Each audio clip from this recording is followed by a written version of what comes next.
Great afternoon's work for you personally and the team. That must feel like a really big 3 points. Yeah, for sure. We knew it was going to be difficult, to get back to winning ways after our recent form. So, of course, tough game. And happy that we win first of all, and happy to be on the score sheet as well. Yeah, take us through that first half. Was it a case of feeling your way through it, picking your moments, and really being patient for that opportunity when it would come? Yeah, I think when you're going through like tough times as a team, it's about fighting your way through to a victory, which it was today. We had to. It was not always beautiful, but we knew we had to get a goal and then defend our goal with our lives, and I think the boys did really well. Yeah, the goal came thanks to you. Does it feel like a weight off your shoulders, that first Premier League goal now? Yeah, of course. I'm aware that it's been a long time coming, and I've been trying to get back to my best form, and I'm still on the way, but I'm happy to have that goal. Is it something that has been weighing on you, and do you feel almost a release now that could be you up and running, that you have one on the board? I think it's a mix. Of course, the best feeling today is that we win the game. That's the best way to get a good spirit within the group, and that's helpful for the individual as well. But yeah, of course, I'm a striker, so scoring goals will always help me.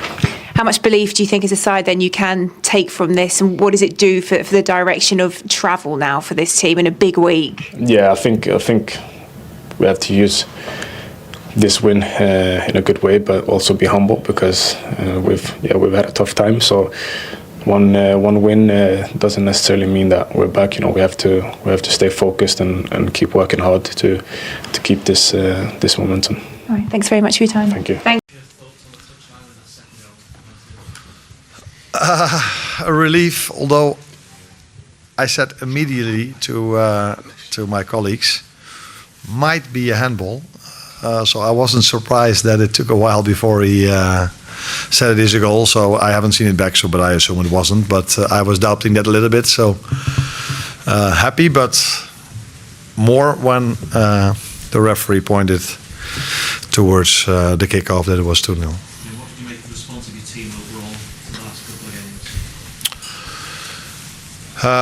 games? In terms of results, is of course very good, but there were also a few things similar than other games of ours, and a few things that were different. So the things that were similar were that, again, we couldn't score our first chances. The good thing was that today, for the first time in many games, the first chance of the opponent didn't go in as well. The best thing was that it was their only chance, and that was after 90 minutes. And it's happened so many times to us that the first chance the other team goes in, and then you get a completely different game, as we saw so many times now. Not conceding a set piece. Actually, maybe scoring from one, but because it came from a long throw, it took a while. But these are things that are so important if you want to win a game of football.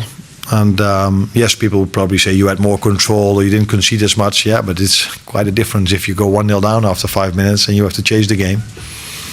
Or you're 0-0, you're controlling the game, and after 1-0 you can control it even more. Yeah. How much does that mean to you to have that move and support from them, even despite the last few minutes? Yeah, a lot. It says a lot about the club and about the fans.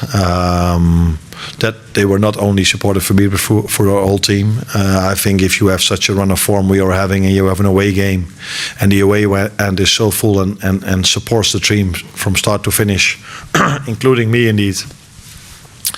That's special, not only after the 1-0 already are 0-0 from, like I said, from start to finish. So it tells you that this club is always together, but maybe even more in difficult moments, and then they appreciate probably even more what you've done for the club and support you then. And I think that's what makes a club special as well. To support someone when he's successful is much easier than to support someone or a team or an individual when things are as tough as they are now. Never mind the second goal. How did you feel when the first goal went in? Because it's been a while coming, hasn't it? For us to score a goal is not a while coming, but for us to go 1-0 up has been indeed. I don't. Score, I'm talking about the score. Oh yeah, that's also true. Yeah, but that is also a bit unfair to him because normally as a number 9, not I think in general number 9 plays more minutes than I've played Alex till now because of the obvious reasons. So even today I had to take him off after 65, I think. So yes, he's played already quite a lot of games, but in terms of minutes, not so much. And it's very important for us as a team that we went 1-0 up, but I think it was also important for him because I think it was his third chance, maybe fourth of this game. And I don't think there was much more than 10 minutes in him to go. So then to score just before you come off was important for us, but also for him. Michael? Can I ask you what you've made of Florian Wirtz's performance today?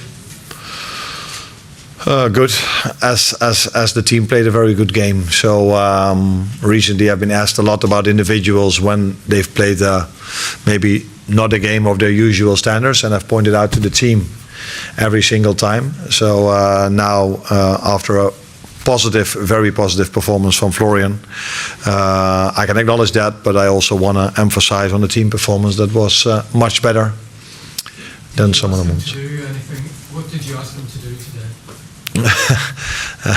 Like I've asked to all of them, play to your own standards. But I think we tried to create an extra midfielder, and he was very important for us to find every time that extra midfielder. He was good when he made the dribble. He was really good in his one-touch balls.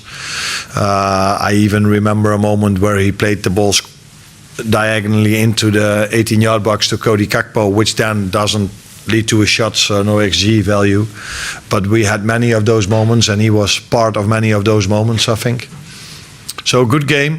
Performance staff was constantly telling me he needs to go out, because he's been out for 1.5, 2 weeks, and he only trained once. So to a certain extent, maybe it was a bit of a risk to keep him in the team, but some situations ask an exception, and I think today was one of them. Well, check on Kekas, was that just cramp? Cramp, yeah.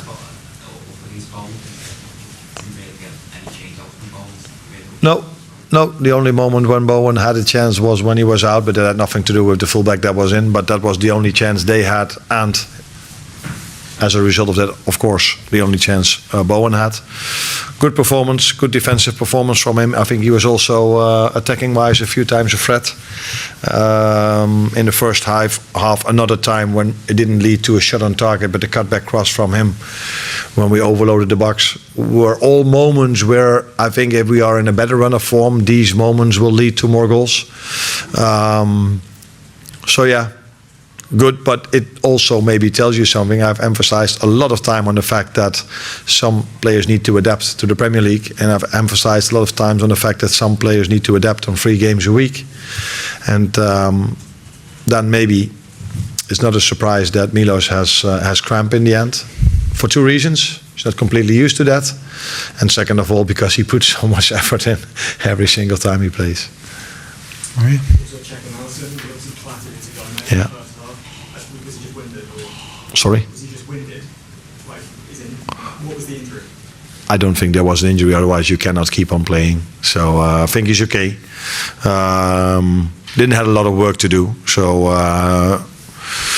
yeah, I assume that he's ready to play again. But so yeah. There was a lot of frustration in the crowd. I think maybe because of what happened yesterday at City, there's been a bit of controversy around tactical injuries in goalkeepers. Do you think that's an issue, or is it not something that's in your mind? I don't know what happened at City, so you have to tell me first.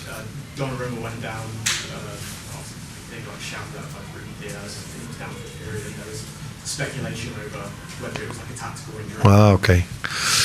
I have in general a very clear opinion about time wasting, but I think this incident with us, we are the last team in this league, I would almost say, that does time wasting. But I've noticed in the last few weeks when we've lost and when we're a goal down, I've seen so many time wasting, so it's a bit of a And I was constantly hoping if I would get that question, people would notice it. And now we are winning, and I get the question about time wasting. This is so weird.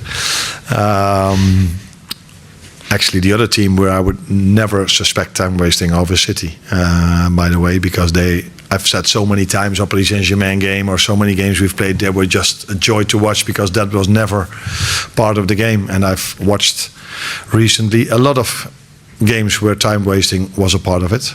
So I would be in favor a lot about that the Premier League is going to do something about time wasting. And I have my ideas about it, but it's not smart to say anything about it after you lose a game of football. But if anyone is interested in the Premier League, I'm more than open to talk to them about my ideas. Just a Last one. Last time I was up Premier League, 2024 here, what was your thinking behind not starting today? So just you wanted to have a rest? No, I got this question, of course, already a lot. And it's every time when we play a game, when I don't play Florian Wirtz, when I don't play Alexander Isak, when I don't play Koitike, when I don't play Mo Salah, it's about that, which is normal because they're all outstanding players. And Mo has had an unbelievable career here at this club and will have a very good future at this club because he's such a special player. 4 games in 10 days with only 14 to 15 outfield players available for us. Then you have to decide once in a while to make a certain lineup, and you try to pick the best lineup for every single game. And today, with the way they set up, with a fullback that's constantly very high and a winger that's constantly inside, I thought that this could help the team. But like I said, he's been so important for this club and will be important for this club in the future. You're welcome. Thank you.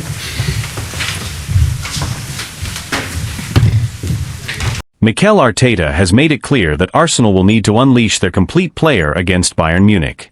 The Gunners host the German champions at the Emirates Stadium on Wednesday, and one man in particular could be decisive.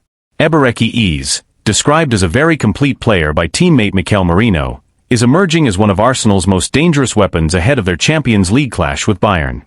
The 27-year-old announced himself in North London with a stunning hat-trick in his first derby since arriving in a £67.5 million move from Crystal Palace. His 3 brilliant goals dismantled Tottenham, and truthfully, he could have scored even more. Mourinho believes every one of Arsenal's 8 summer signings has lifted the squad's level, helping the team build a 6-point lead at the top of the Premier League. But Wednesday's matchup is different. Bayern Munich, the reigning Bundesliga champions, represent the toughest test yet for Arteta's side. Speaking after the win over Spurs, Mourinho praised Eze's qualities and hinted at the impact he could have in such a high-stakes European battle. "We've brought in a lot of players who can make a difference. But you can see that other teams have spent big as well," the Spain international said. "Individual brilliance can win matches, sure, but in the end, it's the team that matters. If you have great players who don't connect, that's a problem. The good thing about this group is that everyone thinks about the team first." When asked about Eze specifically, Mourinho didn't hesitate. "I think he's incredibly complete. He can dribble, he can pass, and his technical quality is outstanding. In Spain, we always talk about players who can connect with others. He has that naturally. He grew up with that instinct to link play, move the ball, and build relationships on the pitch. He also has the mindset to get involved, demand the ball, and influence the game. At the same time, he's strong, he can take players on, and he can finish. He's a truly complete signing." Mourinho also touched on how the modern game often reduces players to simple numbers.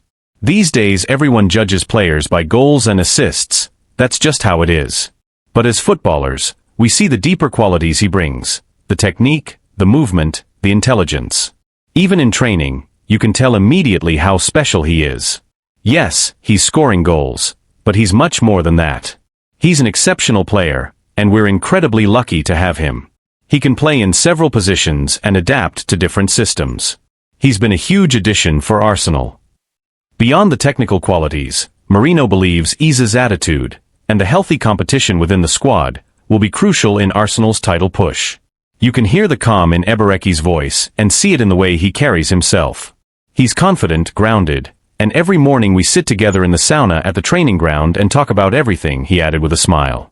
He's a great guy, already fully integrated, and we need players like him. Competition is fierce. There's so much quality in this squad. That's exactly what the manager wanted, as many top players as possible, all ready to play. It makes his decisions tough, choosing who starts and who doesn't, but it also pushes every one of us to give our best in every session. And that's why we're improving as a team. As Arsenal prepare for Bayern's arrival, Arteta is facing one of the most delicate balancing acts of the season. The squad is healthy, competition is fierce, and expectations have never been higher. But behind the scenes, there is a growing sense that Isa's versatility and calm presence may be essential against a Bayern side known for controlling the tempo in big European nights. Arteta himself has hinted at Isa's importance without naming him directly. After the Tottenham victory, the manager spoke about the need for players who can break pressure, dictate rhythm, and stay composed when the game becomes chaotic. Those inside the club believe those comments were aimed at Ise as much as anyone. The coaching staff has been particularly impressed by how quickly he has adapted to Arsenal's positional play structure, a system that demands far more tactical discipline than what he was used to at Crystal Palace. Analysts at the club point to his growing influence not only in the final third, but also in build-up phases, where his ability to glide past pressure could help Arsenal bypass Bayern's aggressive midfield line. There is also an awareness that Bayern's fullbacks tend to push high, leaving spaces between the lines. Isa's skill set, sharp turns, deceptive acceleration, and precise final balls, could be exactly what Arteta needs to exploit those gaps. Outside the club, pundits have already started circling Wednesday's match as a defining moment for the £67.5 million signing. Some believe that if Ise can impose himself on a Champions League quarter-final against Bayern Munich, it will confirm his arrival among Europe's elite creative players. Former players have echoed that sentiment. Several ex-Arsenal figures, speaking on television over the weekend, highlighted the need for someone who can change the temperature of the match with a moment of calm or an unexpected burst of creativity. Ise, they argued, is one of the few in the squad capable of both. Meanwhile, Bayern Munich come into the match with their own confidence. Their midfield trio has been one of the most dominant in Europe this season, and they have shown a repeated ability to suffocate opponents early. That dynamic is precisely why Arteta may lean on Isa's composure. When the game tightens, Arsenal will need a player capable of slowing it down, protecting the ball, and finding solutions in tight spaces. Within Arsenal's dressing room, Mourinho's praise reflects a broader consensus. Senior players have reportedly been struck by Isa's humility and work ethic, qualities that have helped him integrate seamlessly into a squad that already had strong internal chemistry. Staff members describe him as someone who never forces the game, and lets the match come to him, characteristics that could prove invaluable in a high-tension Champions League tie. As kickoff approaches, the narrative surrounding the match has shifted. What began as a test of Arsenal's resilience has quietly become a spotlight on whether Ise can elevate them in Europe the same way he has in the Premier League. For Arteta, the equation is simple. If Arsenal are to overcome Bayern, they will need more than intensity. They will need control. They will need creativity. And increasingly, they will need the completeness Ise brings to every phase of the pitch. Whether he starts in a wide role as a floating midfielder, or even as an interior playmaker, the expectation is the same. Ise will have to find the spaces others cannot, and influence the game in ways that statistics alone will not capture. The stakes are high, the opponent is formidable, and the spotlight is intense. But within the walls of London Coney, the belief is growing that this is exactly the kind of stage Ebereki Ise was signed for. Martin Odegaard is nearing a return to action after suffering a medial collateral ligament injury in Arsenal's 2-0 win over West Ham earlier in October. Yet, 3.5 years after Mikel Arteta named him captain, the Norwegian finds himself in an unfamiliar position. His place in the starting lineup is no longer guaranteed. For the first time since joining the club permanently from Real Madrid in August 2021, there is real debate over whether he remains an automatic choice for Arteta's 11. Odegaard, now 26, has been central to Arsenal's resurgence under Arteta, the conductor who shaped the team's rhythm through some of their most fluid football. But this season, the Gunners have been forced to navigate long stretches without their captain, first due to a shoulder issue that kept him out of 4 matches in September, and then because of the knee collision with West Ham's Crescencio Somerville that sidelined him again. And during his absence, something significant happened. Ebereki Ise stepped into the spotlight. Ise's sensational hat-trick in the North London Derby has complicated the picture. Now thriving in a central role, the England international has given Arsenal a different kind of presence around the edge of the box. A blend of unpredictability, directness, and two-footed confidence that opponents struggle to contain. He may not control games with the same metronomic precision as Odegaard, but he offers a spark, a willingness to take risks at moments when Arsenal need a jolt of creativity.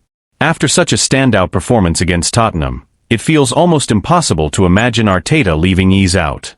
The manager has always had a soft spot for players riding a wave of confidence, and ease is currently surfing at full height. There was a similar situation back in September, when Mikel Merino was handed a start against Manchester City after scoring 4 times in 2 games for Spain, including a hat-trick against Turkey. Arteta doesn't hesitate to reward form.